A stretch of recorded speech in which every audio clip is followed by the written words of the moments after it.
Town Council to order for January 27th, ongoing budget discussions. If you would rise and join me in the Pledge of Allegiance, please.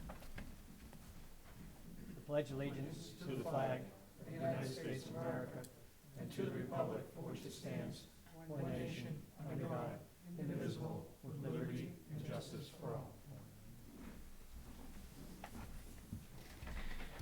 Thank you very much. I don't have any particular announcements today. Basically, we're planning to come together today to talk about any finalizations we want to make on the budget. We had some discussions we still had to have as far as where we wanted to go, specifically with the fire department, but also with raises for non-union employees. We asked Paul to consider a 2% number, I believe. And so those numbers have been given to us, and I'm presuming you're going to go through this sheet that you've offered us. Yes, Eileen and I will go through the sheet. Okay. I'll go through it. Yeah. I do, yeah. Does anybody have any other questions or comments before we get started at this point? We'll go through with what Paul has, and then if we want, we can go through individual budgets to talk about any other thoughts or differences people have before we come to a final vote on a final number. Eileen. In order for us to remain socially distant, you can see that many of the department heads are not here. Yep. But what we have done is ask them to be available. So if they have questions, we can text them or call them. We should be able to get you questions answered pretty quickly once you ask them. Okay.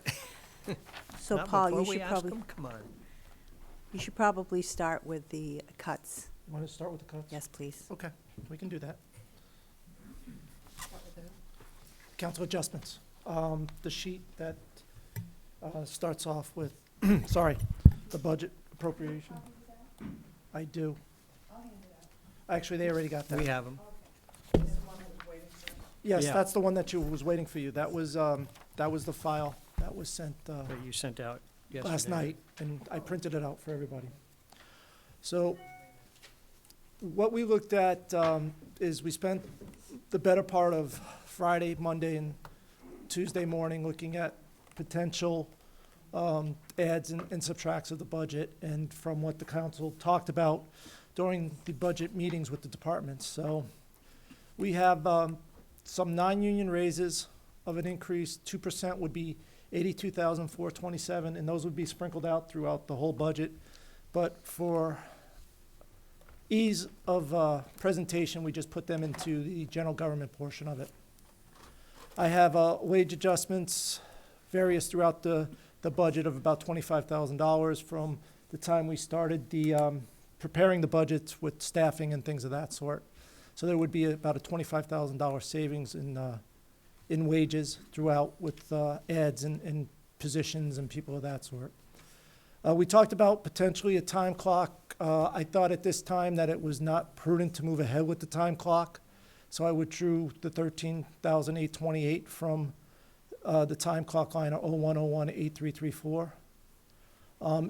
Also in general government, underneath the incentive line, 01018143, we backed out about $20,000 out of that line, and that was to do, if you remember last year, some looking at the non-union and some pay raises and things of that sort, but we feel that we could get $20,000 out of that line. Computer, I added $10,000 for computer, like maintenance for drives and monitors and things of that sort. I think we're in pretty good shape. I think we can back that out and just flatline that for another year.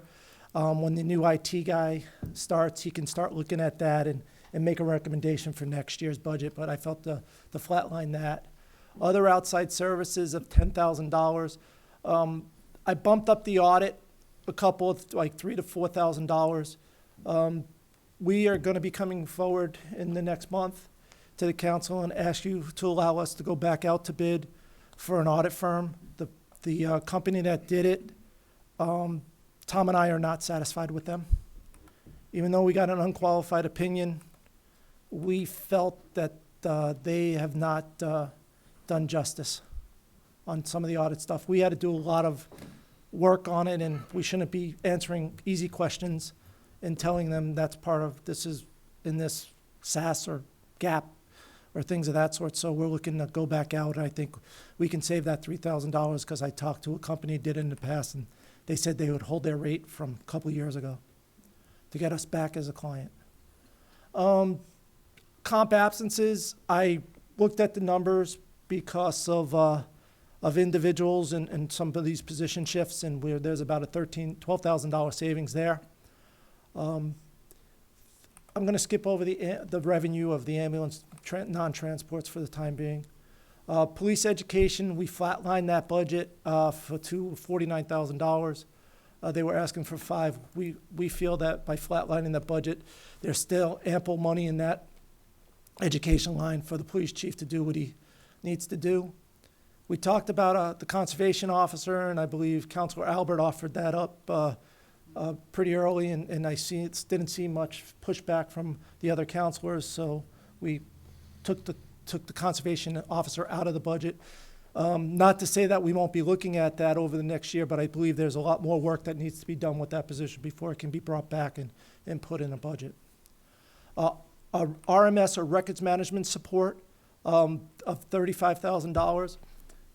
I asked Chief Levesque to talk to the company, and they are going to give us, as part of the new, when we purchase the system, the first year of support will be included in the purchase price.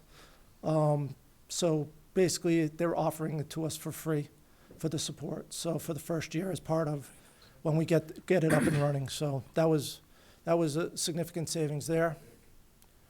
Highway equipment maintenance,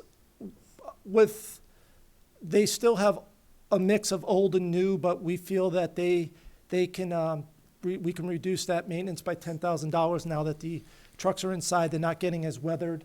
They're not out in the elements except when they have to plow, like they did this morning. But they're able to wash out the beds now after a salting operation, where before they couldn't wash it out because it was freezing. They're fully inside now, and we believe that will save some maintenance on that. They are looking for some base radio upgrades that they needed, in a tune about $10,000. We believe that we can take that out of this current year budget, so that's why that's been decreased out of next year's budget. And then Exmark mower, there's 5 Exmark mowers. We have replaced 4 of them in the last 3 or 4 years. We also feel that there's enough, they have significant savings right now to buy that Exmark mower this year, so the $12,000 can come out. Equipment maintenance, as we were talking about in solid waste, as we were talking about that, and I started listing out all the new pieces of equipment they bought, felt that $30,000 can come out. One of the reasons why it's $30,000 is because the transfer station was given back to the town of Merrimack in 2005. So a lot of those pieces of equipment we were replacing were 15 years old. Now that they've been replaced, we're on a schedule to replace them more frequently, not more frequently, but we can lay them into it. So there's $30,000 worth of savings. And the big thing is the trailers, and we are basically, after this year, we'll have all 4 trailers bought. So that was a big expense for maintenance with the brakes and the live floor and the sides and things of that sort. So having 4 new trailers, we felt $30,000 was appropriate to cut from there. The bandstand was a small $4,000, and the windows of $10,000 for this building. We believe that we can accomplish both those tasks this year for that. Okay.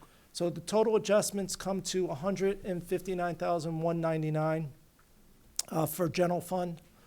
Then, of course, there are some non-union people in media and wastewater, respectively, and those are the increases for their non-union wages there, $4,300 roughly for wastewater, and then you'll see the offsetting $4,300 in the revenue, because that's a enterprise or a self-supporting fund from user fees, so it doesn't affect the tax rate. And the same thing in media, $3,320 and $3,320 in both the revenue and the expense for there. We also looked at our capital reserve funds and what we've been depositing. I would talk to you a little bit about the GIS. Currently, we proposed $15,000 in the GIS Capital Reserve Fund.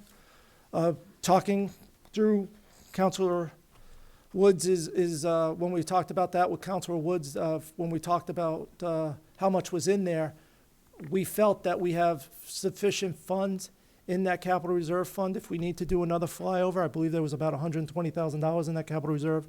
So we think there's a sufficient funds to do another flyover, and we're keeping about $5,000 in that fund a year to help us for the next flyover 10 years from now. And then the last one was the revaluation. I believe we were putting $35,000 in there, or increased it by $20,000. We believe that we can get that accomplished this year as well in this current budget. So we took out the $20,000, so there's a $30,000 savings. Net decrease to the budget is $181,578, or reducing the tax rate to 537, or a 31-cent increase.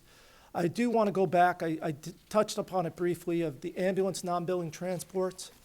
About 6 months ago, some laws have changed to allow us to bill for non-transports. We go to a car accident, have to bring an ambulance, bring the fire truck. The people say, nope, I'm good. I don't need to be transported. They sign off on it. But we can bill them to get, if we give them supplies, if we have to take gloves, things of that sort. So we can bill them $150 for those non-transports.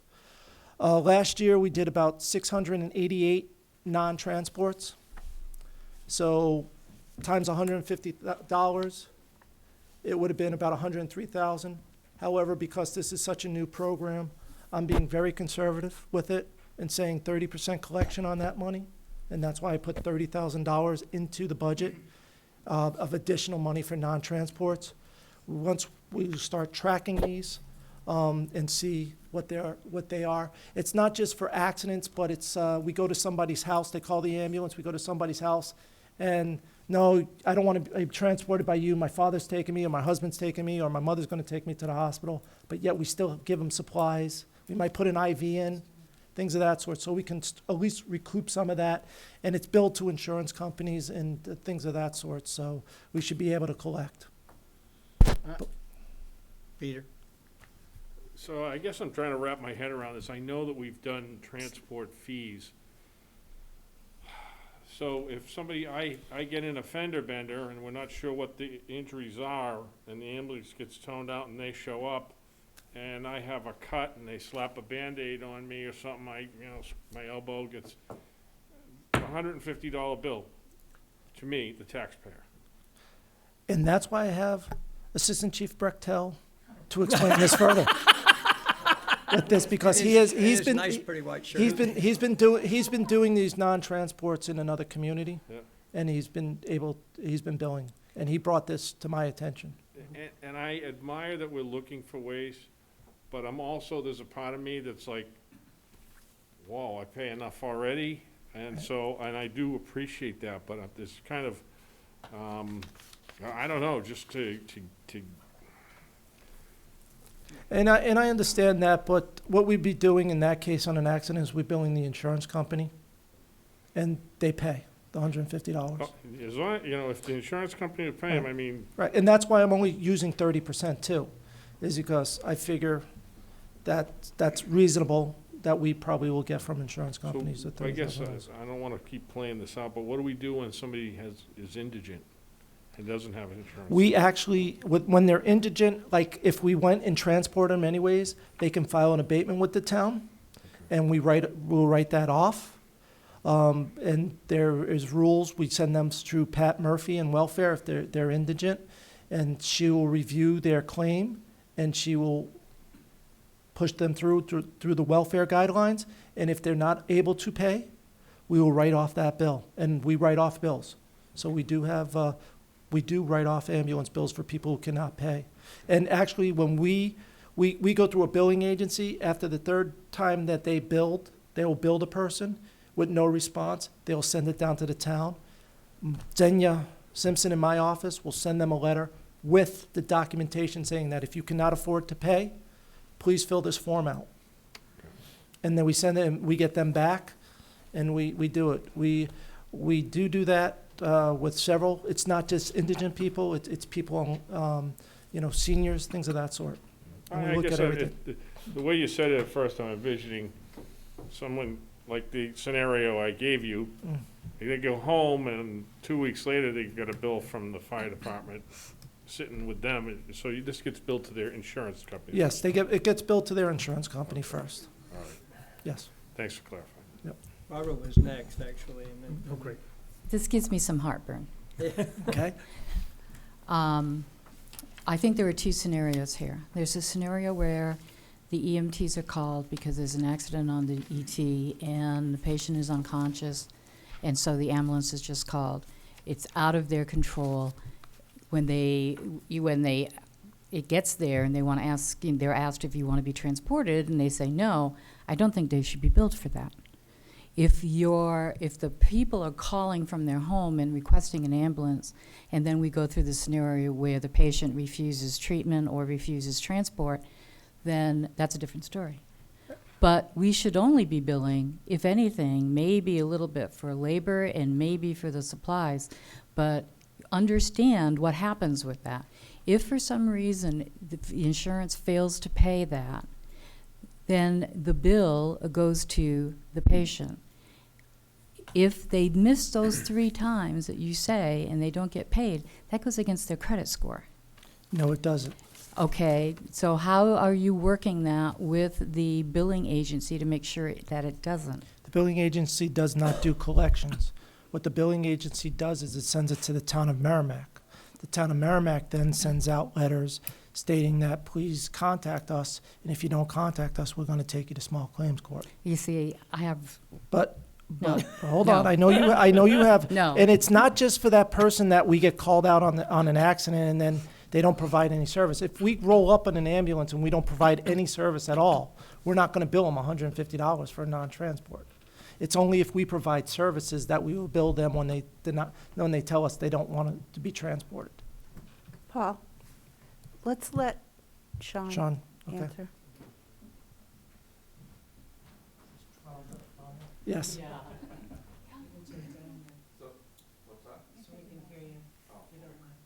So it is twofold, to your point. Paul, please correct me, I use a separate billing service, so it might be slightly different. So our billing service in a different town started this in 2017, and it started by automobile accidents. So the majority of departments were responding to motor vehicle accidents, either on the highway or in their town, providing manpower, supplies, time, and it was a way to recoup that for the departments. So it was a flat rate fee of $150 per incident billed to the auto insurance. Auto insurance didn't blink an eye, paid it immediately, and again, that was in 2017, so here we are 4 years later. That rate could be higher. We'd have to check with ComStar to see what their recommended rate is. On the other end of that is when we go to somebody's house, we provide an evaluation where we provide treatment, and as Ms. Healy said, then they refuse treatment to the hospital. There's still equipment used, possibly even medications used that need to be restocked and resupplied, and then we could use that as a billing, because they used our service, our equipment, and our medications. So it's a different way of getting more revenue. It's billed on the same tier as our current billing practices there's 3 different tiers of BLS, an ALS1 and ALS2, and that's dependent on how much is done, not the personnel. Don't try not to get confused with the response part of it. So, and that's how that subject works. ComStar has negotiated with the town that they don't send anybody collections unless the town says so. So they send 3 bills, then they contact the finance department and they say, how do you want to proceed? I don't know if we have the same thing here in Merrimack. Another one, we do payment plans as well. We do. So it doesn't go to collections. If they want to do a payment plan and they do $100 a week or $50 a week, then that's still better than 0 income from that. So it's just a different way to produce revenue to try and offset any other costs for the fire department. Finley? It reminds me kind of dog licensing, which I think is a total waste of time for the town. But the problem with it is, you notify John Schmo over here that his dog died 3 months before. He gets angry, I hear it, I know town clerks hear it regularly. it's a black eye for silliness. And so that's my fear here. I get, like Peter said, I appreciate the effort, but the chance for the black eye is too great for $150. If it were only going to the insurance company and there was no deductible that I had to answer to, and if the insurance company didn't do anything, they're not gonna get a bill from us for it or from Comstar, then I wouldn't have too much heartburn over it. But I just think the chance for me dealing with a cheap black eye is something that I'm uncomfortable with. So just one more thing, since this is a new service, when you make your agreement with the billing insurance company, you can decide whatever terms you want to. So you can change that rate, you can change how the process is. We can only bill auto insurance, we can only bill auto or medical, or we don't send to self-pay. So you can avoid that black Okay, eye then- theory. So if the person is a self-pay, then you can choose not to bill that person. Great, because tonight's reminded me of a conversation I have to have with you about our insurance companies accepting us. I've heard we have to pay the big difference for some issues from what insurance companies will pay and what the patient has to pay. So, but that's not for tonight. It reminded me of it, thank you. So, I can answer that one too if you want. so you did well. You did good. Peter? You know, and to Finley's point, about the black eye, you know, I think if you asked a lot of people in town, if they knew that if they legitimately needed an ambulance transport, that there was a bill with that, many of them don't even know that. To this day, aren't even aware of it. And I guess to add this, I don't know, I get it, Assistant Chief Bertel, and we're trying to raise revenue, but I don't know, if I ever saw that bill, I think I don't know, my blood pressure might go up if so.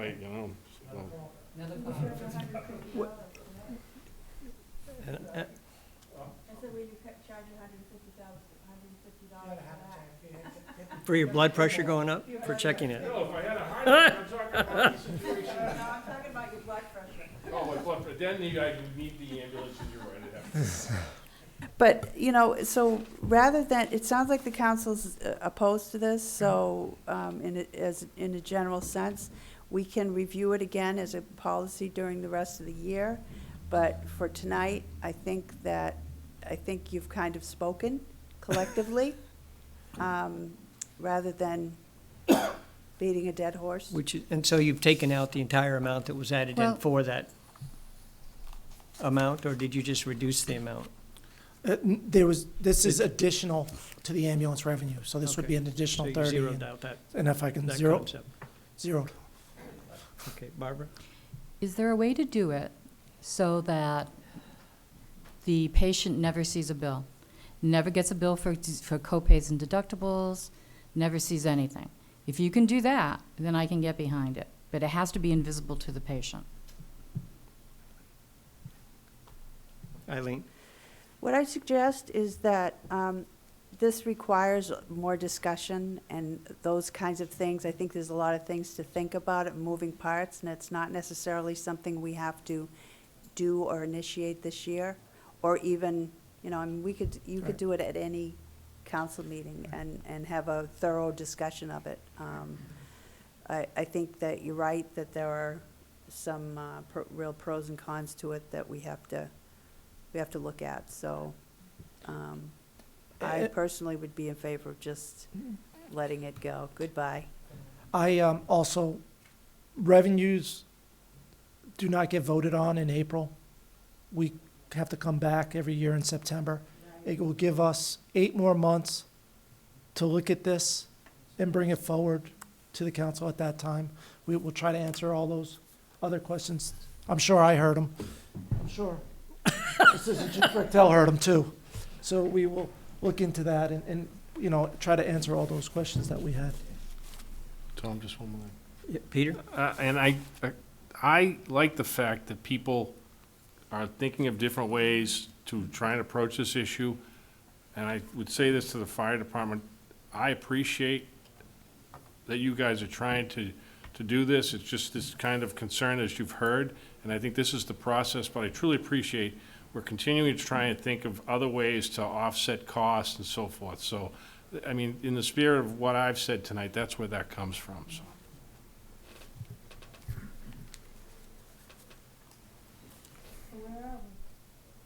So that 30,000 you've zeroed out. Correct.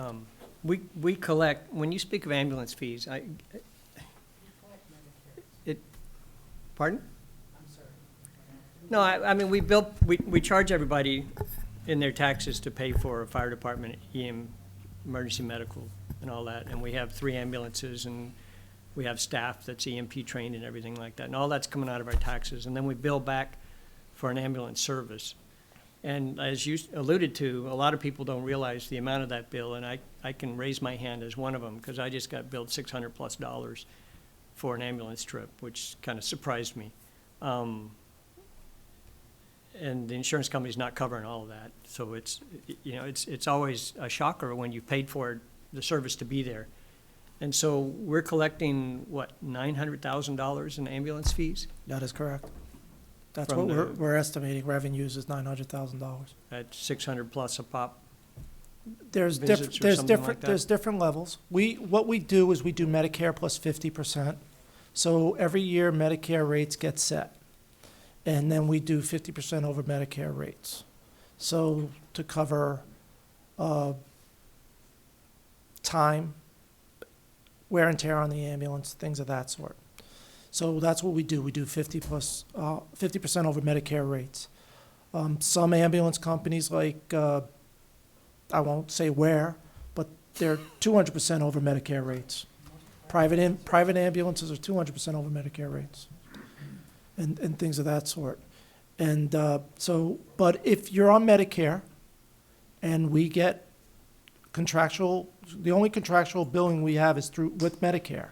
So if we bill $1,000 and Medicare only pays $500, we write off that $500.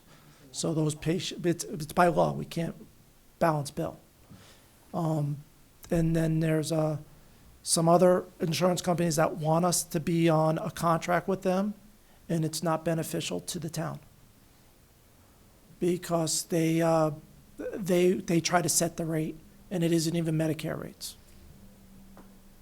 So that's why we have not gone to contractual with some of these insurance companies, is because their contractual rates aren't even Medicare rates. So yes, it is a shocker. We do transport people from inside town as well as people outside of town. We don't ask where you're from when they pick you up in the ambulance, And you can't. and we can't. It has It to has to be, be all. So why we're doing, I guess what I'm trying to say is why we're doing some of this billing is because we do transport people from outside of town, and we can't just bill those people separately. We got to do it all or none. And it wouldn't be fair to the residents of Merrimack to offset this. And case in point is I had a gentleman a couple of years ago from Bedford who would come right across the town line into Merrimack and knew what to say to get the ambulance and knew what to say to get the ambulance from them being transported. And we'd do our resources and everything else.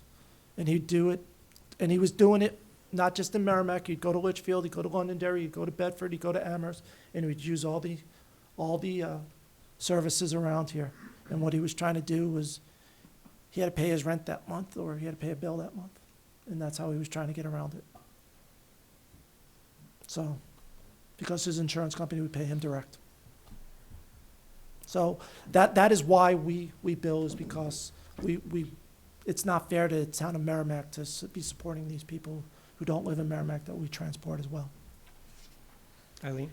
so I had a married couple in Laconia who didn't have a car, so they'd get a ride down to the Weirs for fireworks, and all of a sudden have chest pains, get transported down to the hospital, and get off the stretcher and walk to their apartment downtown regularly. Yeah. Right. They were So, using and I'm the sure taxi they call service. them the frequent flyers, and see Yep. what they're shaking their heads, they're nodding their heads. They see that too. People that they don't like where their car's parked, so, they call the ambulance so they can get lifted down the stairs and stuff like that. And it's just, I'm off track. Yeah, okay. So, Yeah. but it's something that we can look at further. and discuss further when we take up the revenues in September. Okay. I think that pretty much covered that one. Where are we? I'm getting there, sorry. We're So- at 538, or 32-cent increase. So does anybody have any issues with the numbers that Paul's presented here on this sheet as far as additions or changes in the budget? Barbara? So for the radio repairs, I know we've been having some issues regarding radios for police and fire coverage throughout the town. Is that taking that out, going to affect our ability to do that? No, or- those radio repairs are for DPW. They're actually okay. looking for a new At the base walk- radio, Yep, and we'll buy it this year. So Okay. we're gonna fix the problem sooner than later. okay, good.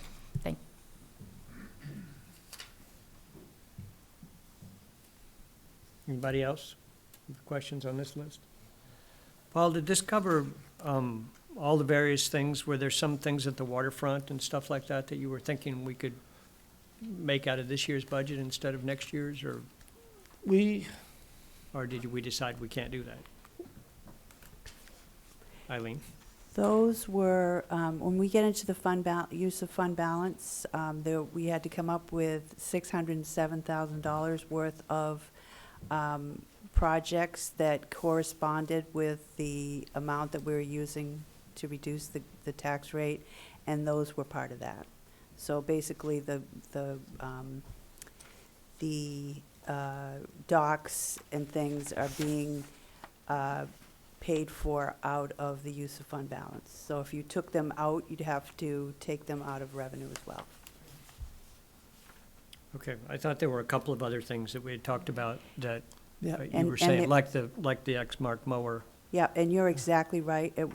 I think it was a flail mower. flail mower, Well, I yes. see that So, in there, yeah. Right, but the Right. reason why is because, like I said, we started assigning amounts to that $607,000. And we had said that before, but when we looked at it further, we needed to assign those to the use of fund balance. So you're right in your memory, but Okay, things have changed. all right, thank you. So, do we want to take this as a blanket motion to make these adjustments that Paul and Eileen have recommended? So moved, Mr. Chairman. Modify by that 30,000, is that correct? Yes. Yes. Yeah, Yep, gotcha, understood. it doesn't change anything in the numbers. No, it doesn't, Right. except for the revenue. I mean, it Except the changes the re- revenues, but it doesn't change the tax rate or any of those The tax rate anticipated. does go up a little bit, 1 cent. 1 cent. 1 cent. Because you're taking that as a, right. Oh, okay. All right, so the motion is to accept this with the change of the 7421 ambulance billing revenue. And the anticipation is the tax rate would go to $5.38. 538. There hasn't been a second, Mr. Chairman. Motion was made by Bill and seconded by Barbara. Any other discussion on that? We'll go for a vote. All those in favor signify by saying aye. Aye. Any opposed or abstaining? That passes 700. We could go through each budget, I guess, and see if people had any other changes, or we can just acknowledge anybody that's got a recommended change or a consideration they want to talk about or question they'd like answered. We'll start, I guess, with general government. If- You want to do it department by department? Well, unless, I was going to kind of run down quickly through the list unless Okay. somebody wants to raise their hand and jump into one of the numbers. But I'd rather go serially than Okay. Just jump around completely, because it's No, that's potentially a fine. little bit less confusing. Mr. Paul. Chair, I know Eileen's mentioned this, but I want to thank the council for allowing some departments not to be here And the reason why they're not here is not because they didn't want to come, but because of COVID in this room. We only have 11 seats in this room. I just want to reiterate that for people as we go down, because as the camera spans back, they're only going to see police, fire, and DPW here, and they're not going to see welfare, parks and rec, and things of that sort. So I just want to bring that up and thank the council for allowing the departments to be able to not be here, and that we can get them on the bat phone real quick if needed, so. Yeah, you. I met with Matt Kasparius at 4 o'clock this afternoon, with him and a few other people, and he had a Rotary thing at 6, and he's here, though, waiting for the phone call, he told me, so they are around. Okay. Do we want to just run through it, or does anybody have anything they want to recommend or suggest or ask questions about at this point?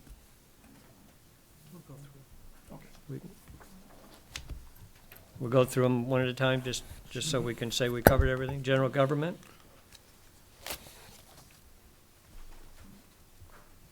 Assessing? I want to go through the direction that this binder I've got has. Fire? Any additional changes? Go ahead. No, Bill? No, go ahead. No, Counselor Harrington, please. Okay, this is probably going to be the pivotal discussion for tonight anyway. I'm going to pass something out that I asked Paul to pull together, because I had questions on the impact. And I know, first of all, let me say that I think I'm making an assumption, and it needs to be validated before I go further. I think everyone on the council recognizes and acknowledges that at some point, there needs to be 4 new firefighters put in. It's the how we get there and when we get there, that's the debatable issue. Okay. So based upon that, I asked, Well, I don't know if you need an answer. I'm sorry. I'm right now on the fence. I've done a little Okay. bit of looking into it over the past few days. Okay. So at this moment in time, I'm not committed to the 4 new firefighters. Okay, But I want to have the discussion this evening. So okay. didn't mean to interrupt you. No, but I that's wanted fine. to Thank know you where for I was. clarifying. Okay. So it doesn't change my presentation, but it does help me understand the audience, as I say. Okay, so what you're going, I asked Paul to pull together, because I wanted the citizens to be able to understand that some of the tax increase for us has nothing to do with our decisions. It's things that are imposed upon us. And that is what I asked Paul to, first of all, put down what those things are and the amount of those things and the impact on the tax rate. Because I think it needs to be understood that the citizens are looking at us and we're debating revenues, the budget, but there's a certain amount that we have no control over that is going to impact the tax rate. And they need to understand that before we start talking about the fire. Okay. So as you can see, according to this, the major increases, and I know we've talked about this, you guys already know it, but I wanted it summarized. The major increases have to do with the contractual raises for $242,000, the retirement increases, $470,000, almost $500,000. We have no control over. It's imposed on us. Insurances, workers' compensation, $32,000. Property liability, $17,000. Health insurance, $31,000. And revenue loss from the state PAW, what's that? That's that $222,000 that we got as a two-time. Okay, that was in the previous budget, Budget. but is not Not here. in current, yes. Okay, so that comes out to, I'm sorry. Let me just interrupt just a second. That 222,000, are these supposed to be fire department numbers, or No. are these townwide numbers? These are numbers that are in our budget that we have no control over. Oh. And it's not fire. Okay. Because I wanted them to, All right. the citizens to understand that aside from fire, if literally it was zero, there's going to be a 31-cent increase in the rate. Is that a correct statement, Paul? Yeah, at the time, yes. It's Right, 32 now now. it's 32 now. Okay? So not even talking about the fire department. We are talking about a 31-cent increase as a result of all of these things we just mentioned. Okay? So that helped me understand, okay, 31%, okay, increase in assessed value. Help explain that? That is based on, I'm just, sorry, spelling mistake. That's this T, right? That is based on new, new construction, brand new construction. Those are the apartment complexes that we're picking up this year. Those are some new homes that were built this year, things of that sort. Okay. So we have that. So I wanted to find out how much it would cost to get 4 firefighters. One for 6 months and then for the full year. We were told last week, whenever it was, I've lost total track of time, it was $460,000. Now, some of that included equipment, but that was like what, 10, 15, 20,000? 30,000. Okay. So by far, the majority of it was salaries of that half a year, full year. I said, okay, if we did it for half a year, what would it be?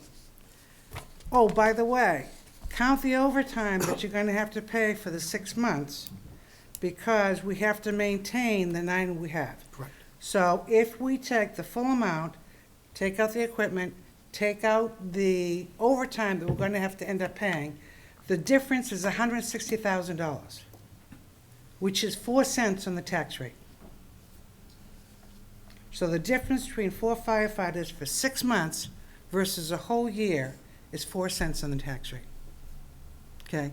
Now, what that adds on to that already high tax rate is what's killing us all. That's what's giving me the heartburn. But again, we go back to the same discussion.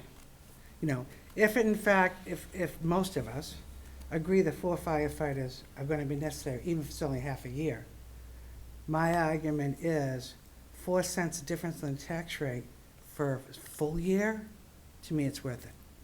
It may not be for anybody, but thank you for the opportunity. I wanted to be able to give a perspective to us, to summarize it, but also for the citizens to know the deliberations that we have to look at. And this is my perspective only. I also respect whatever perspective anyone else has on here. And I also want to thank those people who did send emails in support as well. So thank you. And I can't think of anything else. Okay. Over and out. Just a quick question. With the budget as presented, Paul, are we staffing 4 to 10 per shift, or are we staffing 4 to 9 per shift? We are staffing, 4 firefighters, staff to 9. So 10, staff to 9.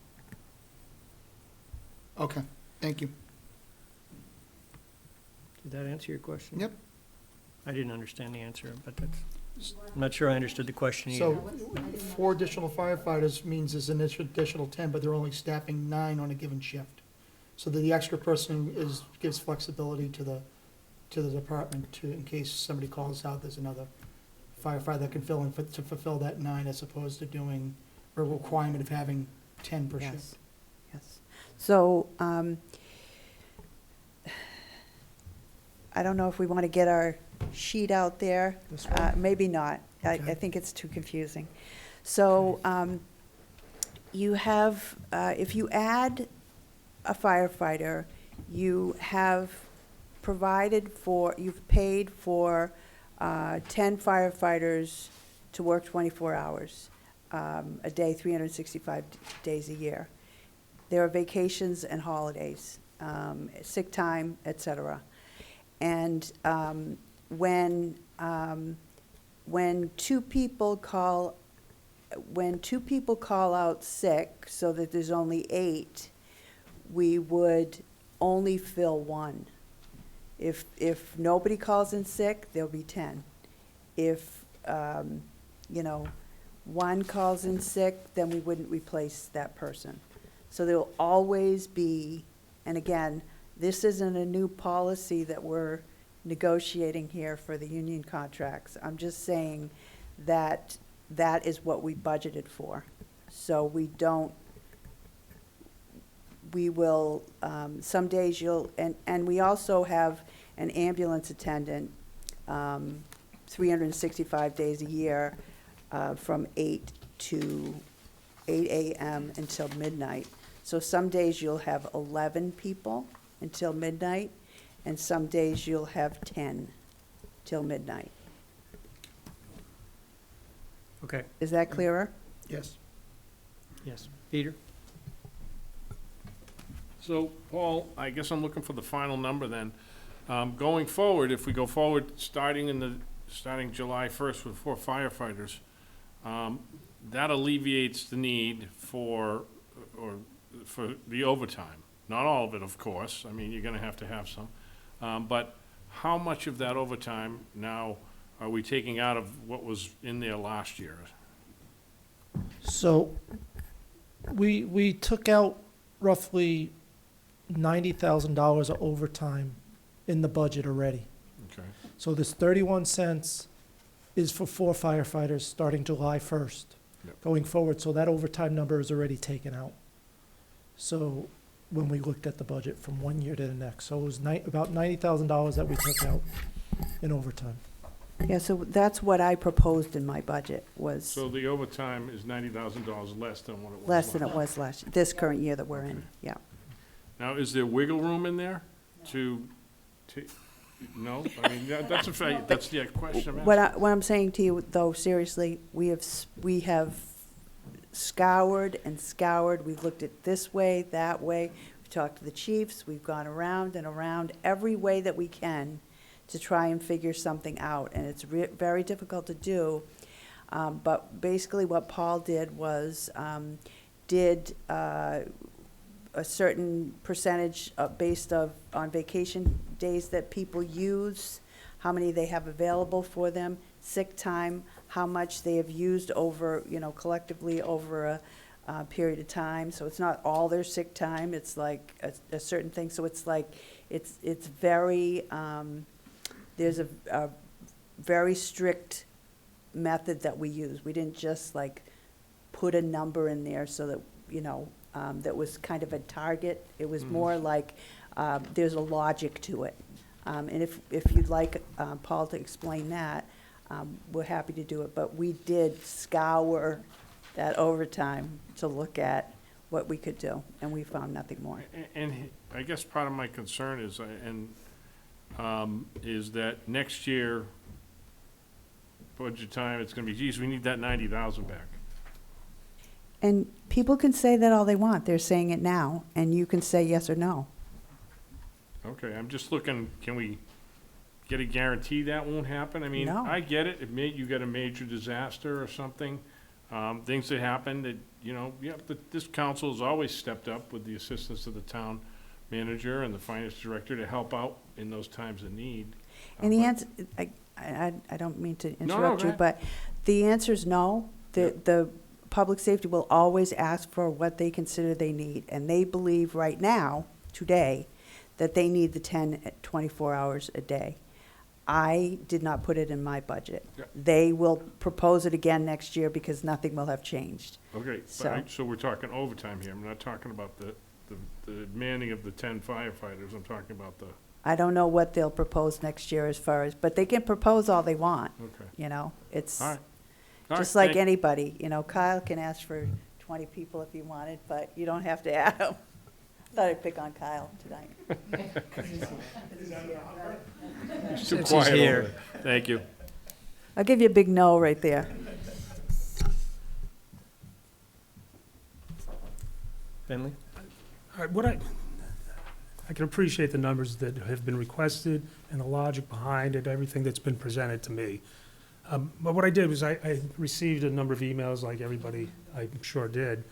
And what triggered that was a specific day. And so I decided I wanted to see what that day was. And so I actually have the 21st, 22nd, and 23rd calls. And I don't have to bore you with all of the calls, but what I think a big part of our problem is number one, the way we schedule our personnel, 24 on, 72 off, and what we roll for stock. I think an initial rolling out is fine, I suppose, in many instances, but if it's a rear ending of a vehicle and there's no fuel on the ground, no liquid spilling all over, I don't know the necessity to run all the equipment we run.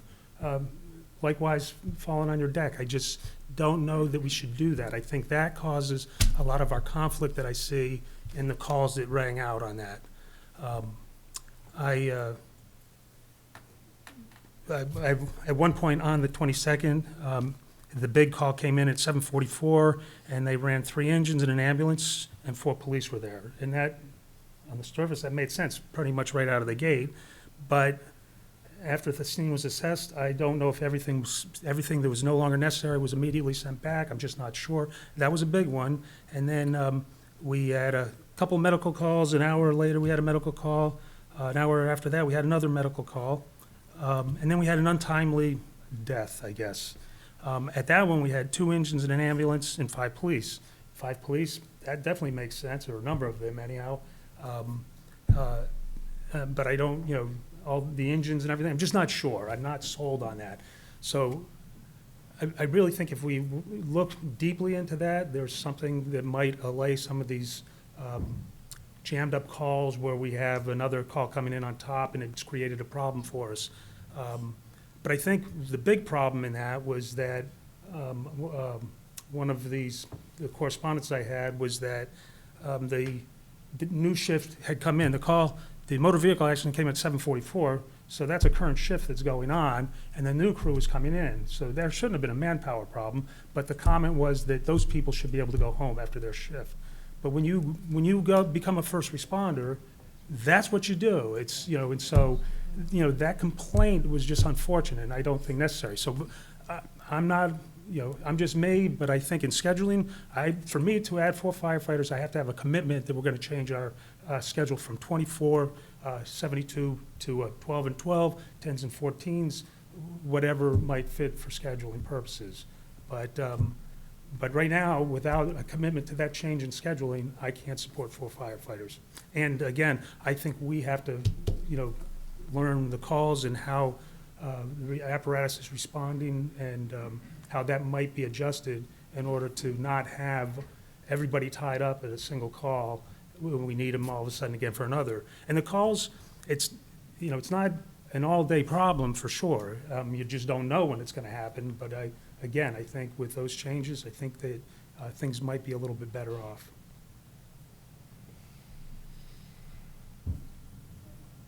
Nancy? Just help me understand, because I'm not seeing it, but you've said it before. Having worked in nursing, 24-hour you have to cover. I don't view it as a 24-hour shift. I view it as a per shift, there are certain positions or bodies. Whether or not it's one person doing it 24 hours, or 2 people doing 12 hours each, or 3 people doing 8 hours each, it's positions. 24 hours is irrelevant. Well, no, I'm talking of the physical exhaustion. That's apparently what part of the problem Okay, was. that's different, okay. It's a safety thing, in Okay. essence. So it's not a matter of, because in terms of scheduling, it's a moot point. Right. Okay. Because... But you're saying that's a whole different issue. Right, because they had the Okay. manpower for the call. We had 2 shifts in, and so, but, it was that they should have been able to go home, and that was a Yeah. big complaint. And Well, I appreciate that, I suppose, but, A lot of people work overtime for that. right. That's- And so, 24 hours is a long shift. There's no doubt about that. But it goes with the territory. You're absolutely right.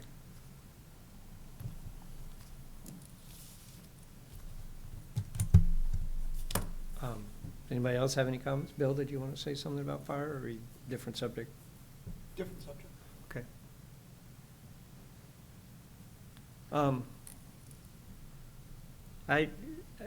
I hear what you're saying, but I don't think we can make that kind of a judgment call at this point to say that we're going to get a commitment to go to a different shift. And I guess the only reason I think we might go to a different shift was thinking that there are different times of the day that are busier than others, and so you could man differently than just the 10 hours for a full day.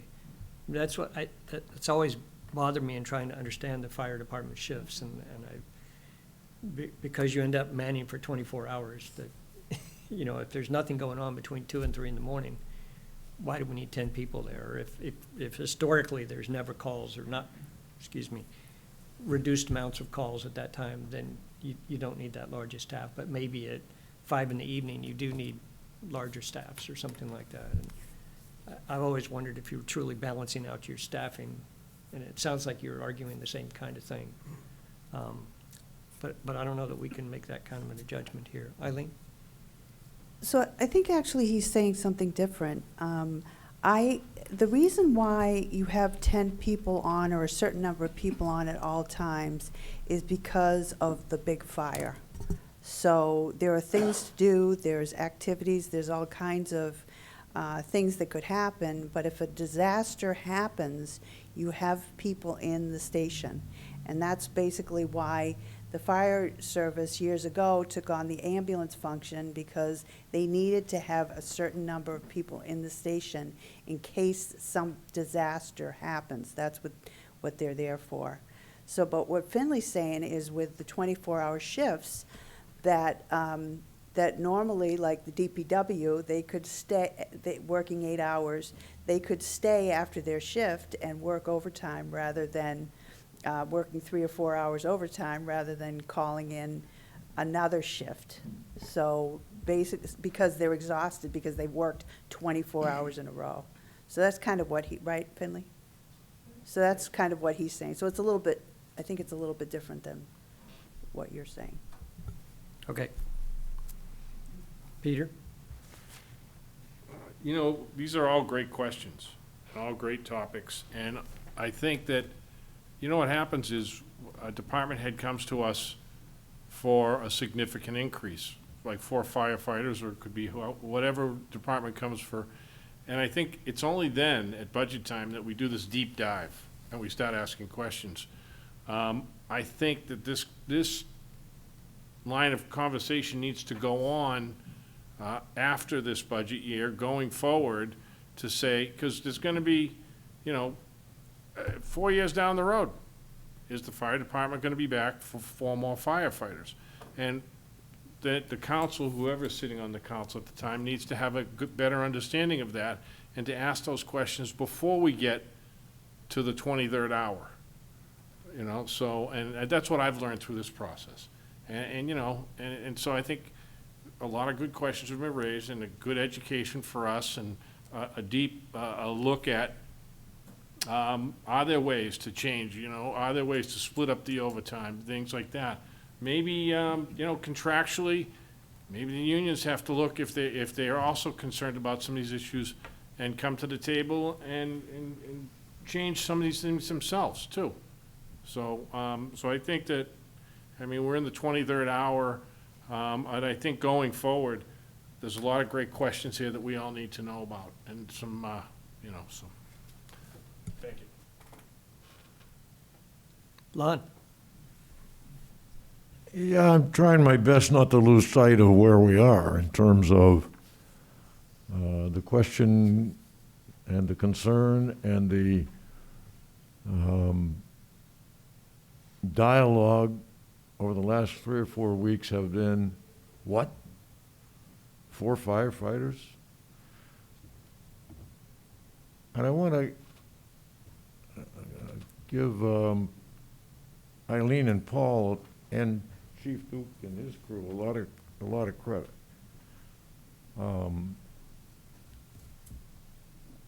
I think in a time when there might have been more emotion involved 6 months prior to this or whatever, they've done a really good job looking at the issue.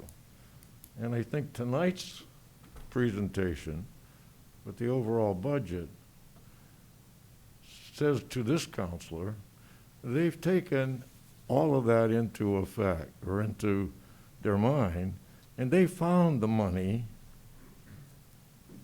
in a budget that they had originally proposed to offset. I don't think you can ask much more of the staff and the employees.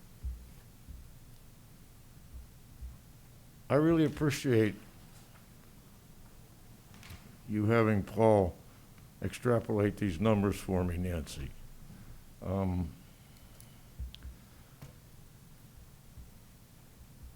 originally, I wasn't anywhere near thinking about adding the 4 firefighters this year. Basically because of the times that we're in and what we know is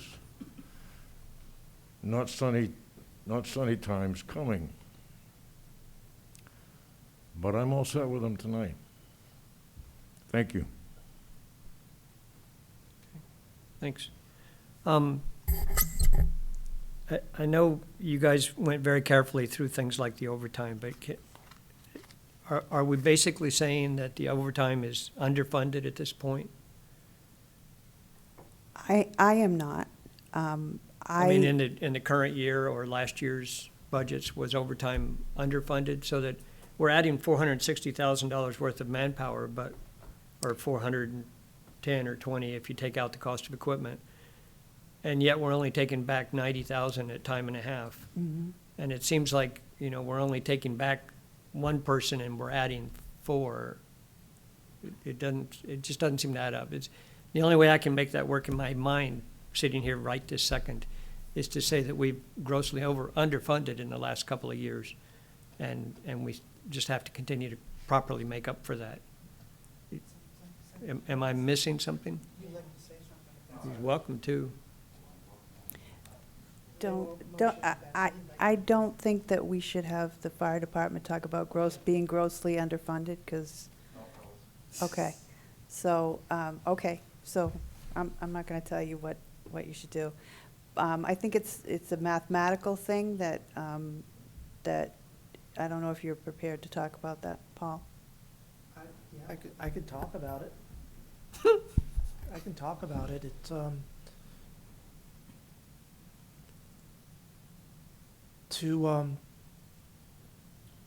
what I do every year is I look at the previous 3, 4, 5 years of sick time used, vacation time, with the gentlemen that are coming in and gentlemen who are on staff. So if somebody gets promoted, they get taken out of my calculations and a new guy comes in. Look at that, and then personal time. Sorry, I'll speak up. And then some personal time. And then I go through the numbers and I say, all right, roughly 270 hours of leave a year is associated with a firefighter. And I figure that out based on the total number on the crew.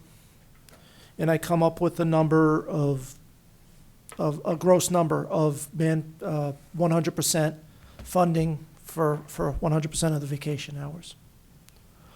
And then I do a calculation. I go and actually look at days that there was more than one person on overtime.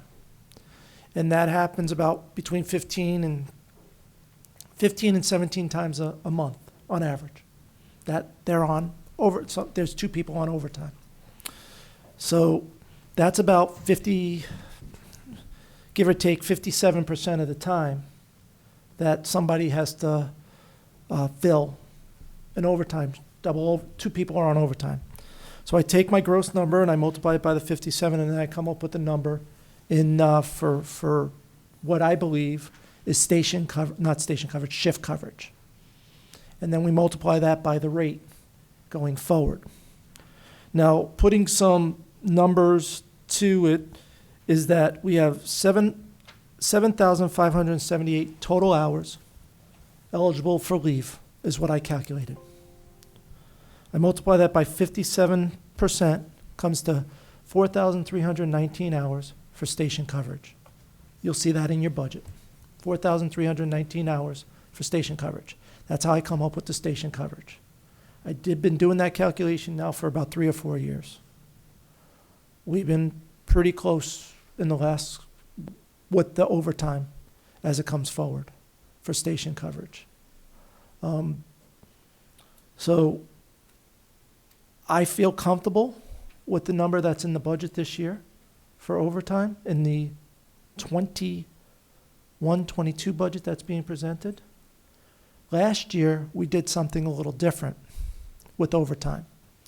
If you remember, we sat here and then there was that same calculation that we used to come up with the leave, but we also started looking at the calculation for covering for the daytime attendant. So the daytime attendant, there's 365 days times 16 hours. There's 5,840 hours that we need to cover for daytime attendant. Believe roughly 43% or just over 3,000, I don't have the number off the top of my head, but just over 3,000 hours will have a daytime attendant in the building. The other 2,500, what was it? I got the number here. 2,512 hours is covered by overtime. So put that into the overtime calculation. That's in this year's budget. To calculate 2,512 hours of firefighters to cover that daytime attendant position. So the overtime, to answer your question, I don't believe it's grossly underfunded. We left some overtime still in there because I believe it was last year we were talking about $166,000 total. Now granted, there was some money for the daytime attendants in there as well. And we took $80,000 out in this year when we subtract $90,000 out. So we left some overtime in there knowing that we're going to have to cover some of those daytime attendant positions and things of that sort. So we didn't take the full amount of overtime out of the budget So that we added last year. when we talked about this last year, we talked about staffing using overtime to see what it was gonna be like with 4 additional firefighters, but we weren't gonna hire them last year Right. because we didn't want that commitment. So if we've been staffing with overtime to that amount, and now we're replacing those positions with people and adding their salaries and stuff into the budget, shouldn't the overtime be changing by an almost equivalent amount? That's where I'm losing it. Okay, no, because these new gentlemen that you're hiring have leave that is associated with it. Maybe not in the first 6 months, but for 6 months, they're gonna have some vacation, some sick time. They work personal time, things of that sort, that we have to cover. So that's part of the factoring of the overtime. Eileen?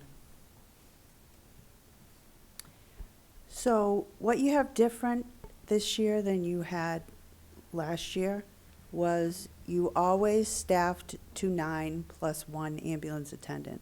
In this case, you sometimes have 11, meaning 10 when everybody's on, and an ambulance attendant. So sometimes you have 11 and sometimes you have 10. So we have upped our staffing some of the time. And what we're saying is that if everybody's scheduled and everybody's in, then there'll be 11 people there. So you'll have more people and a bigger, you've gained something is what I'm saying to you. So if I say that differently, forgetting about the attendant, because that's not changing from year to year. Last year, or this current year, we're staffing to 9 always, using overtime. And moving forward, we'll staff to 10 and drop back to 9? Yes, we have, we currently have enough staff to 9. If we And we're not budget dropping back to 8 or something for like that? 9. And so we bring people in at overtime every time somebody Yep. comes in. In this instance, an ideal day is when you have 10, but if there's a day when people are not in, when a person is not in, we'll drop down to a minimum of 9. It will be 10 a lot of the time. Okay. I think I see some of it. Does that make sense? Just a minute, she's asking a question. Peter? What about I think we're all trying to, and Tom, you make a great point. I got 4 people here at this amount, but only 90,000 is coming out. Why don't we, I'd recommend, let's move the overtime budget, 8111, to a flat 400,000.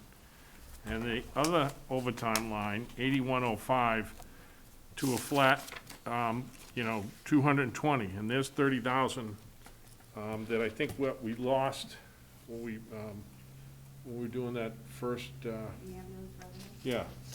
I mean, there's our 30,000 on the ambulance revenue there. What line was that?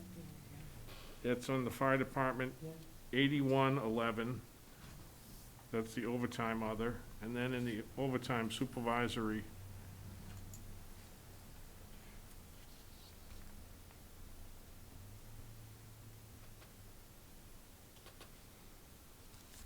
How much was the overtime supervisory? I'm sorry, Paul, I didn't hear. Overtime supervisory, what were you looking at? Take the 2,000 out, or 2,000 and change, and make it a flat 200,000.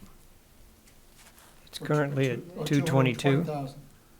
So, I'm sorry, 220,000, thank you. Can I just say one thing about that, Tom? Hello? Yes. So the supervisors are always replaced man for man, because there's 2 stations. So if you, if that number for all intents and purposes needs to be the same, if you wanted to reduce the overtime, which I don't recommend, I would recommend that you remove it from the, But $2,000? no, you said 22. Oh, No, he meant to. I'm oh, sorry. if I- 2,900. yeah, I'll give you 2,000. 2,000. You can have it. Yes. Thank you.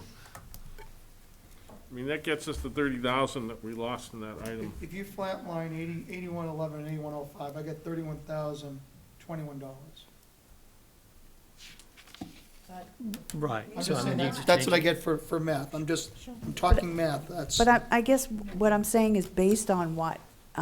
We've done calculations based on, It's based on Councilor Albert wanting to flatline both of those line items, Eileen. okay, which is fine. And with all due respect, we don't just throw a dart at numbers. We have spent a great deal of time trying to figure out the overtime, and simply getting into the practice of flatlining something to reduce the budget, I don't think is wise, in my opinion. Thank you. Barbara? Yeah, I just want to make the point that you've got 2 different categories of overtime here. You've got one supervisory and one non-supervisory. The 4 firemen that we may hire are going to be in that second category, the non-supervisory. So you cannot assume, I don't think, and I could be wrong, that you're going to have less overtime for your supervisors, because the supervisors have always got to be there.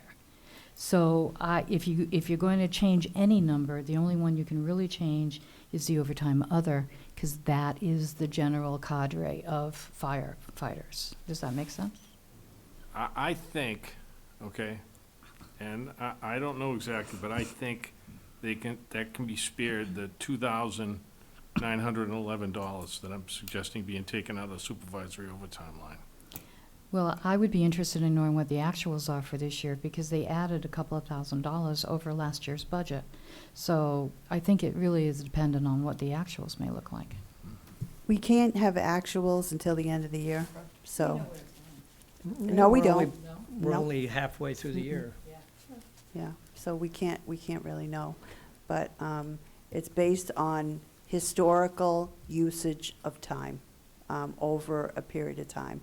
And all I'm saying is, if you want to cut $30,000 from the budget, I just suggest you do it somewhere else, because I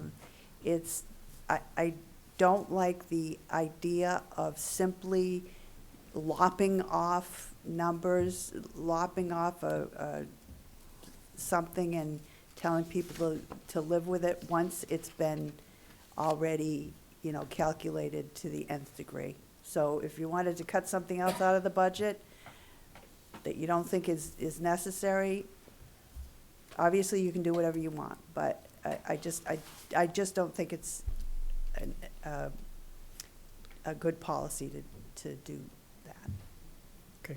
Thank you. So Peter, was that a motion or was it just discussion?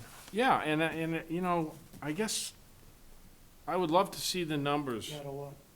I'm sorry? Yes, it's a motion, or yes, just discussion, or? It's a motion. And I'd love to see the numbers, but we don't have them, and I didn't ask for them, but to see, the numbers for overtime and what was left in each budget, if there was anything left, or if we overran our overtimes for the last 10 years. You know, but, like you, Tom, I'm thinking, is it, and Eileen, I guess, call it lopping, but, I'm thinking, like Tom, 4 firefighters, and we're taking 28,000 off the budget on one end and 2,900 off the other end on the supervisory. I guess that, do I have calculations as to where I came from with those numbers? I don't. I think I kind of came from those numbers for what we lost, in the, ambulance line, so. And that's where that came from, and I didn't think that those are such big numbers.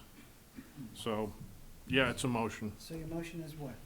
To remove $28,110 from the 811 overtime line and $2,911 from the 8105 overtime supervisory line. Is there a second? Fails for a lack of a second. Thank you. The council's spoken. Well, so, yes. Let me just say that I made the argument I did about overtime, but I think I wasn't understanding the staffing differences between the 2 years, the 9 versus 10, and dropping back to 9. I think, although I can't put the numbers out on my piece of paper, I think that did explain a lot of the differences, and Paul explained how he's gone through to calculate the needed overtime. I expected a bigger difference for hiring those people, but I didn't take into account the fact that we weren't staffing to 10. We were just guaranteeing to staff to 9, not dropping back to 8 in the previous budget. So that's where I was coming from. Nancy?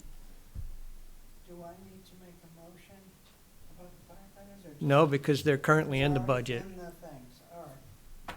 It's currently in the budget for a full year. The point of order is that Councilor Rothaus has expressed, and my concern is, I know philosophically that Finley may be generally supportive of the entire budget, but not this particular portion. I think we owe him as a colleague, at least if we want to vote on the fire department budget, at least it gives Finley the opportunity to express himself so that people know where he stands. He may agree with everything else in the budget, but I think he deserves the right to have his. So Finley should, if I understand correctly, Finley should make a motion to modify Did the you get your budget. mic on? It's on now. Okay, thank you. Is that correct? If he chooses. If he wants to make that To let motion, it die for lack of a second? I don't think so. Sorry, Pete. I'll You're on second your it own if you tonight. want to vote. I will, if you want to vote, Finley, I'll second it, absolutely. We'll take copious notes. I just didn't know for clarity. No, I appreciate your thought. Yeah, I mean, we could vote on the bottom line of the budget for fire if people want to move that amount as it stands. I would like to make that motion, just so Okay. that it's clear to everybody. Is anything from out of the fire department budget in your list? No, No. no. You said no. What's the ambulance billing is not in the list, yeah. So you wanted to make that motion for a bottom To vote line on the of, bottom line, as presented. $7,637,017. That is correct. I'll second that. a motion was made by Nancy to affirm the fire budget of $7,637,017 and seconded by Bill. Any other discussion on that? We'll call for a vote. All those in favor signify by saying aye. Aye. Any opposed? Finley and abstaining? So it passes 6-1-0 with Finley opposed. Okay, next. Okay, police. I think we'll go a little faster eventually here. Any, That's where the hard work comes in. were you showing us your eraser? Communication. Code enforcement. These are additions beyond what Paul's already pointed out, or changes abound beyond. I want to get DPW admin.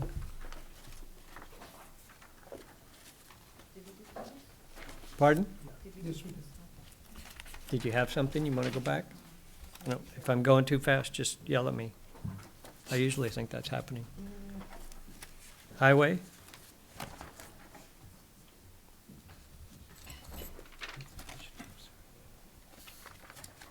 Now, that's where the sidewalks are, right? Pardon? Paul, is that where the sidewalks are? That is correct. That's where the sidewalks are. Sidewalks are in the highway budget? Yep, 01088505. Say that number again, please. 01088505. 8505? The question I would ask is if we do the $200,000 cut, that originally came from a balance. fund, From fund balance. from fund balance. Yes. So that So- means, It would just be cutting it from the budget without impacting the tax rate effectively. correct.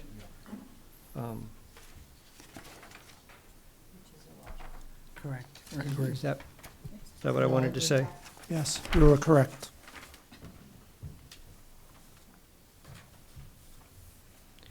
And I guess the reason there is just to, in a situation where we have a tight budget, anticipated tight revenues and whatnot, does it make sense for us to be going out and spending $200,000 on sidewalks? When people are out of jobs or dealing with COVID or whatever. Finley? Well, that's where, I'm sure we're gonna get to that at some point tonight, but those are one-time occurrences, capital projects, those type of things. When we've chosen to use the fund balance for that, it's because we were shooting for, personally me, about a 6%, it's in the middle of 4 to 8% of unreserved fund surplus. So 6% has always been my number. And so to get it that way, we've been doing some of these projects and so on. And so by not doing the sidewalks and giving it back to offset the tax rate would be fine, but you would think it would be fine, but the problem with it is it's something that's gonna have to be made up in the end. So, because eventually this is gonna run out. And so if we're using it to offset taxes, it can come back to haunt us, quite frankly. And it happened back, if you'll recall, in 2006, the tax rate dropped like $2 a thousand that year, only to come up $1.50, $1.75. It's in one of our graphs here.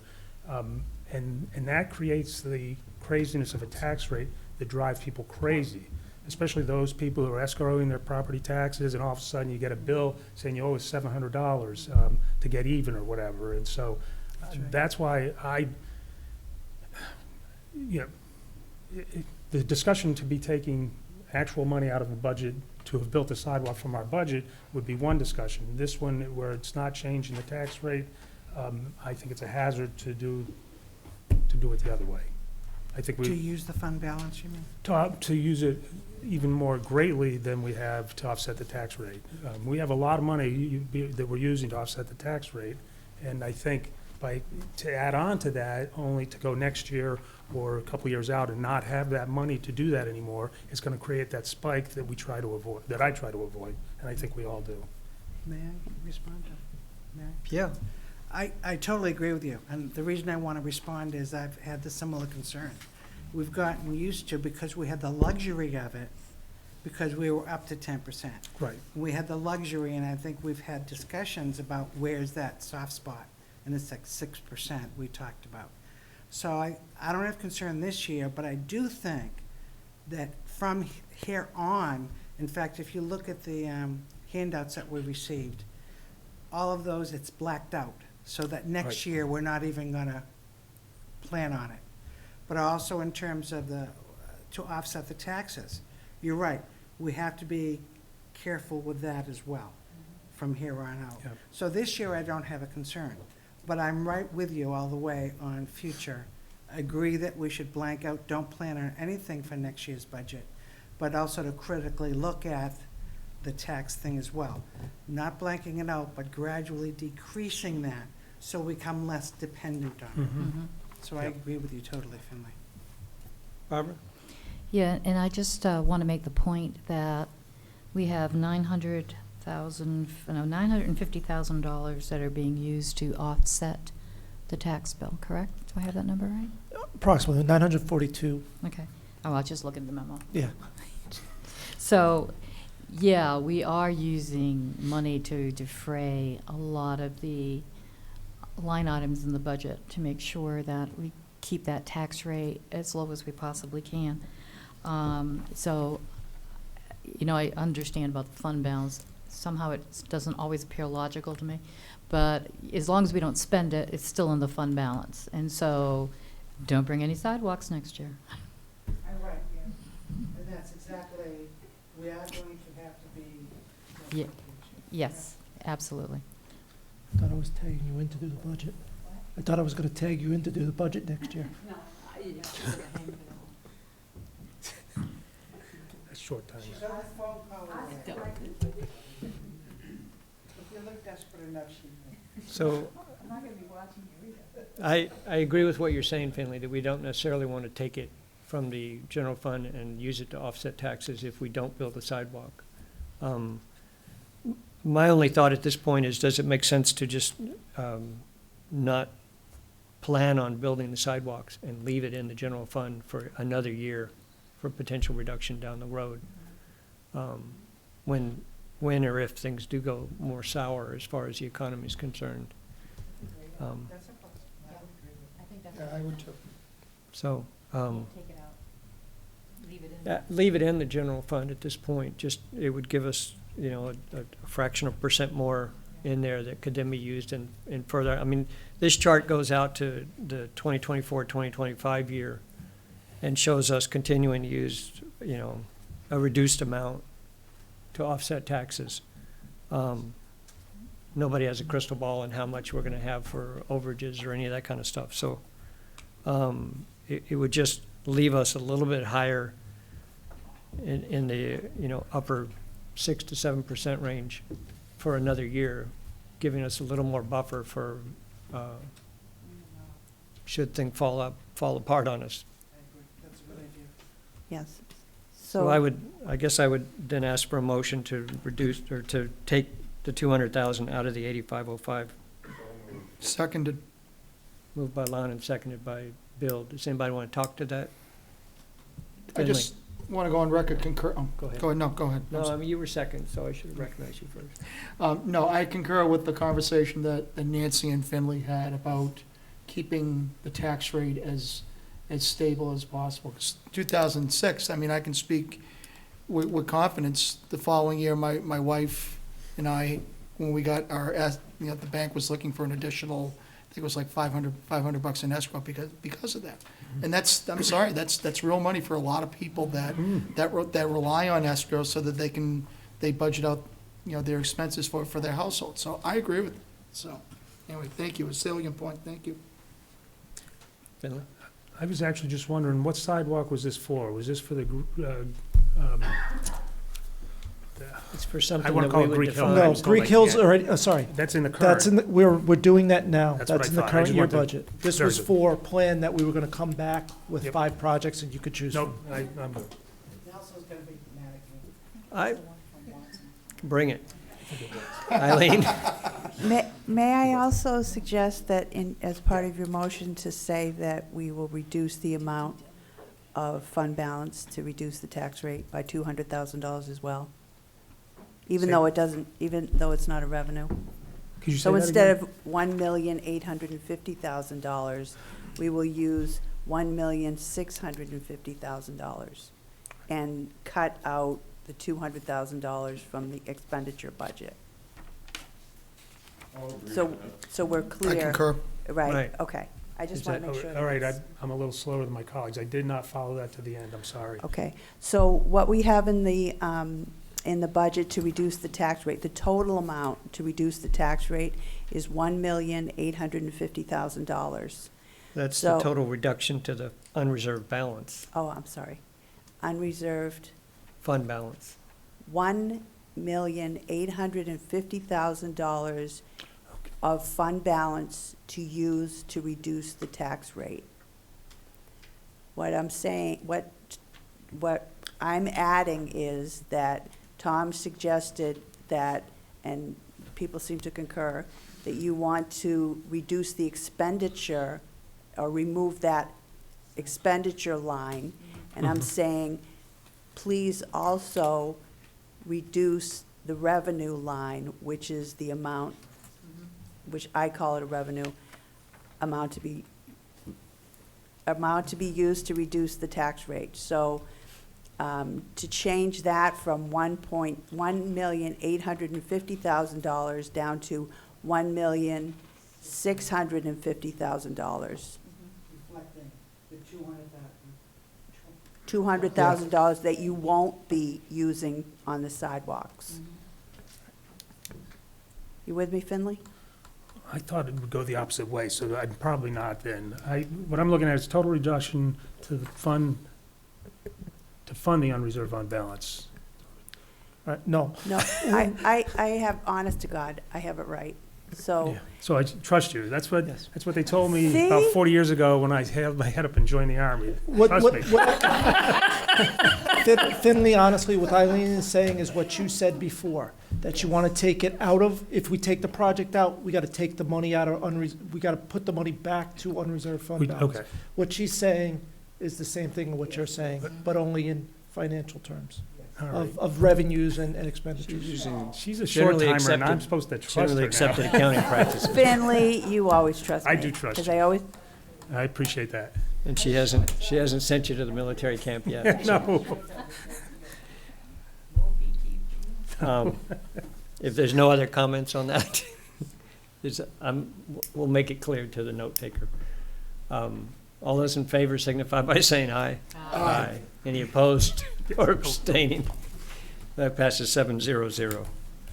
So we're still at the 532 number, but now we're going to solid waste.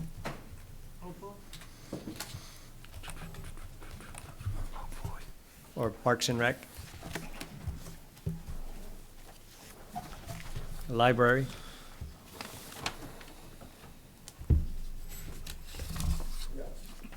Lon.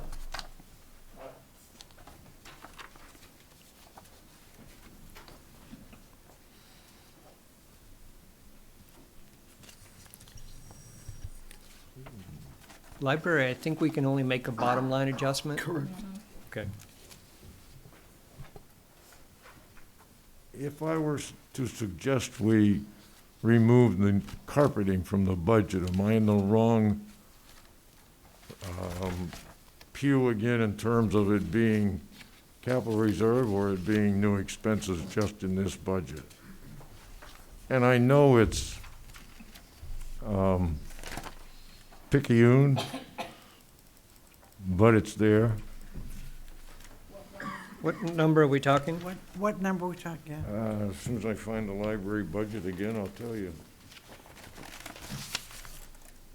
Yes, I believe that they were taking $10,000 from a capital reserve fund to, it's not in the budget. It was that other sheet that I showed them.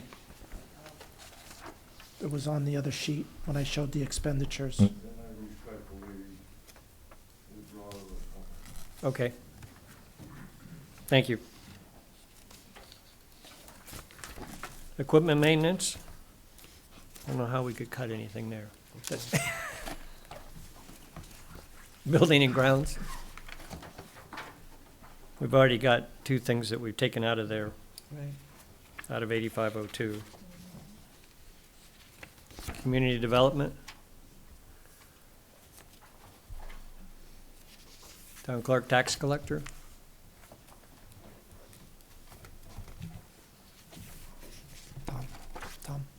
Tom?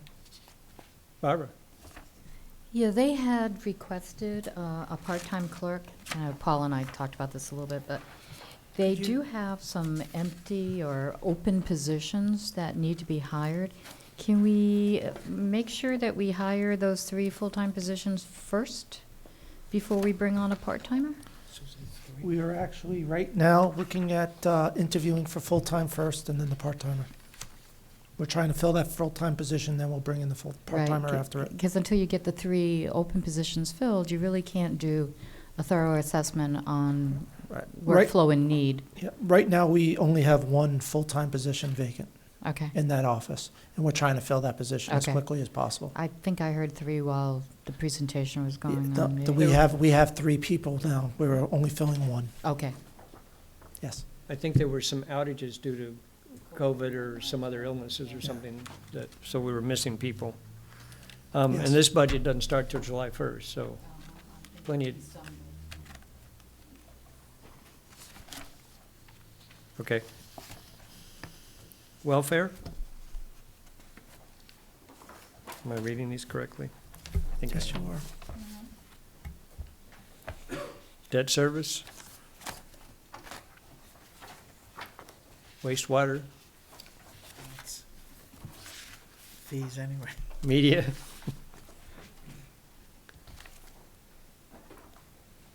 Any other fire protection, outside details, fire or police? Fire, outside details? Yes, when they do fire outside details for events such as Oh. Red Fest and, So they park an ambulance or a truck or yeah, when whatever? people, like a race, they call and say, I need an ambulance. The Oh, people okay. pay for that. Cool.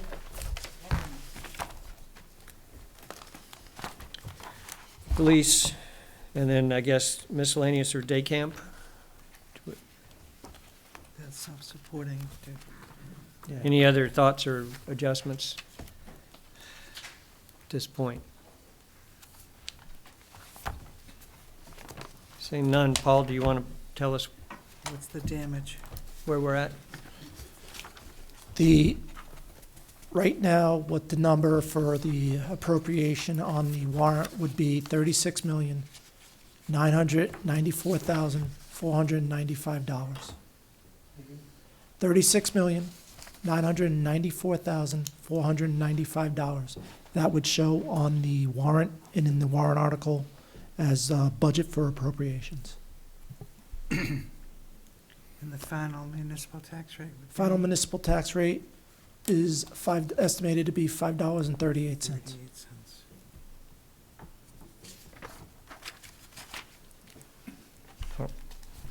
Okay. That number is not the one that you have on this sheet, right? No, it's not, because I added the $200,000 that you voted and took out the 30. It was 537. Thanks. And right now, this doesn't include non-union. No, it the non-union does. pay raises It is does. included. That's- This It is is net, included. that is That's right. net I'm of, sorry. that includes, sorry, that is not net. That includes the non-union pay increase of 2%. Okay, it's, okay, I apologize, it's in there. I in see there. that. Is there anything else anybody wants to talk about relative to the budget, or should we go with the number that Paul just gave us? Is our bottom line? 30, $36,994,495. I would ask that and that, 12 cents? Oh, no, 32 32. approximately. I would ask that somebody make a motion to move that to the public hearing on February, sorry, don't have the date off the top of my head. I To think I the would. public 23rd. hearing, Public hearing is February 11th. So moved, seconded. moved by Barbara and seconded by Bill to move the number of 36,990. 36994 Is it up there? 495. Yes. 994, 495. To the public hearing on February 11th. Yes. Is there any other discussion? Seeing none, call for a vote. All those in favor signify by saying aye. Aye. Did you have something? I had something to go, no, you made the vote, that's fine. No, it's fine. I thought you were voting quickly, so. No, I was waiting for other people to chime in and. So let me start that over. All No, those no. in favor signify by saying aye. Aye. Any opposed or abstaining? That passes 700. Would you like to make a comment? Just a very quick comment, if I could.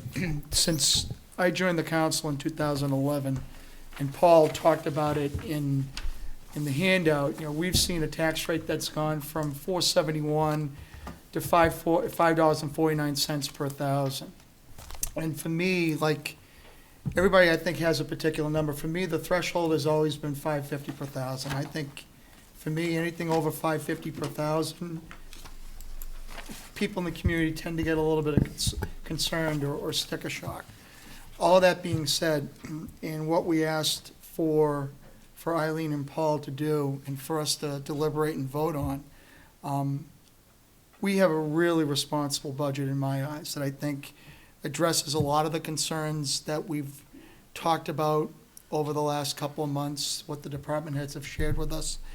And I feel very comfortable going to our deliberative session and making the case to our citizens that not only is this a responsible budget, it beyond adequately meets the needs of this community and some of the commitments that we've set out to do over the last couple of years, paving being probably the one thing that for me comes to mind, and obviously making sure that our first responders and our police are not just adequately staffed, but also equipped to be able to do the job that we've asked them to do. So I certainly want to thank Eileen, Paul, and all of the department heads for some really hard work in giving us, to the council, presenting us a budget, like I said, that, addresses the needs, it balances the concerns of the taxpayers and the community, and it is absolutely a responsible budget.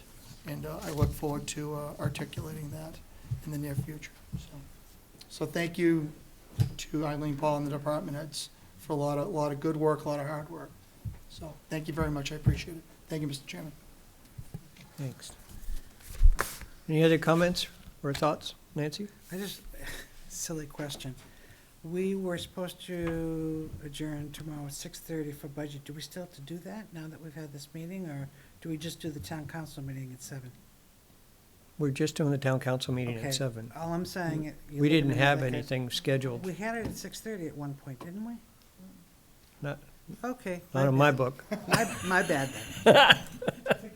Forget that I said that. The question Thank came you. up, could We we do didn't have- that? And we weren't sure, I wasn't sure how to guess how much time it would take. Yeah. It's almost And 8:30. you were right.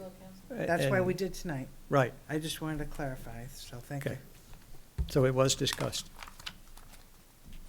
Anything else? Thanks very much for everybody's efforts, and for you folks for coming tonight and being able to answer questions. Tom, for your help with the budgeting this year and everything, it, really appreciate it. And I know we asked you to go back and kind of tear apart your budget that you spent a lot of time crafting, but every little bit helps, and we did get it back a few cents, so. With the retirement increases, the 53rd pay week, those kind of things are just some expenses this year that we're not going to be able to deal with otherwise, but we're doing the best we can. So if there's no other comments that anybody wants to make, Motion to adjourn. a motion to adjourn by Bill, seconded by Barbara. All those in favor signify by saying aye. Aye. Any opposed or abstaining? We are adjourned, 7:00. Thank you very much, folks.